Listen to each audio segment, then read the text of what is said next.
On en vient à notre découverte. Il y a quelques jours, l'antenne d'Alouis dans le Cher fermait, mettant fin à la diffusion en grandes ondes de France Inter. Le Berry, qui, vous allez le voir, reste quand même une terre d'émetteurs radio. Direction Issoudun avec Catherine Lacroix et Jean-Philippe Pazzini.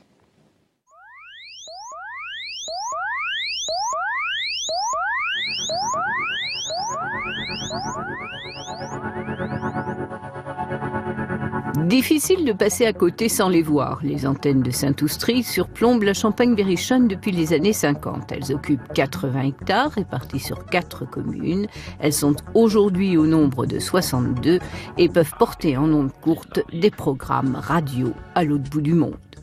Le site est relativement bien placé pour assurer, par exemple, des couvertures vers toute l'Afrique. On a notre faisceau sud qui est vers l'Afrique. On fait beaucoup de couvertures vers le Moyen-Orient. On est capable de couvrir l'Europe de l'Est.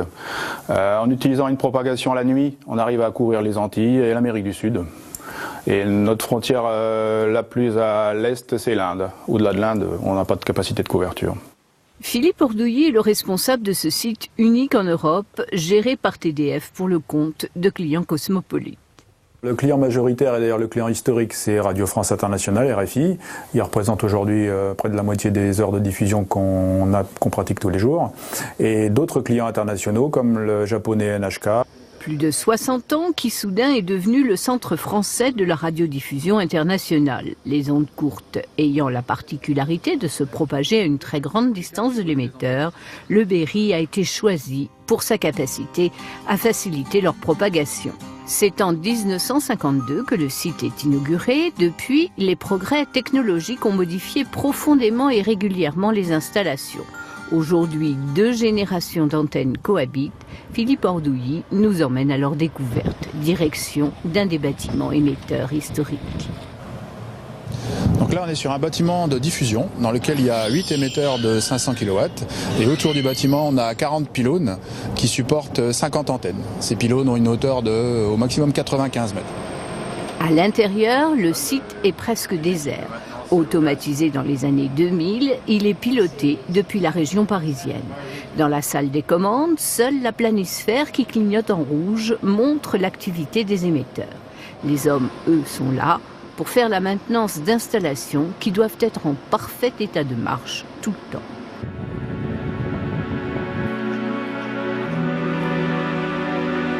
La nouvelle génération d'antennes, c'est celle-ci, un concentré de technologie mise au point dans les années 90. Elles sont 12.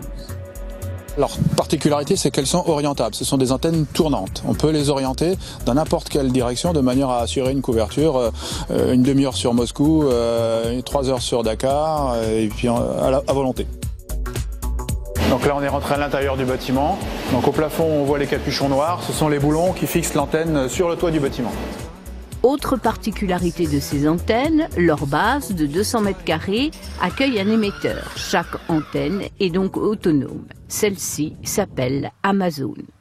On a décidé de les nommer chacun avec le nom d'un grand fleuve qui traverse les pays.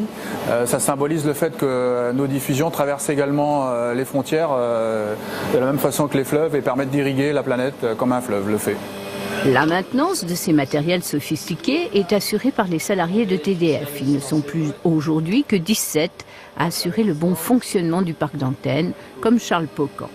Depuis que les Alice sont arrivés, peut-être en 1993 de mémoire, il n'y a plus que de la maintenance. L'exploitation, ce sont d'autres collègues en région parisienne qui la font. Aujourd'hui, le site garde des traces très importantes de l'histoire de la radiodiffusion. Le bâtiment est même occupé en partie par le centre historique de la diffusion radiophonique. Les membres de l'association sont à la tête d'un véritable trésor qui emplit les lieux et permet de découvrir à quoi ressemblait un émetteur il y a 60 ans.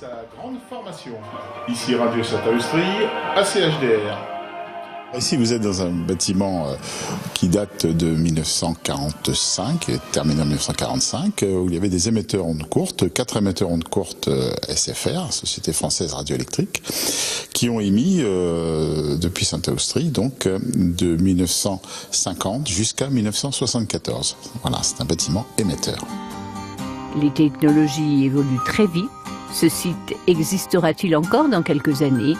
Difficile à dire. Ce qui est sûr, c'est que dans le monde, plus de 2 milliards de gens écoutent toujours la radio onde courte. À 2,3 milliards d'euros, le Sénégal a su investir sur le long terme. Je vous rappelle les principaux titres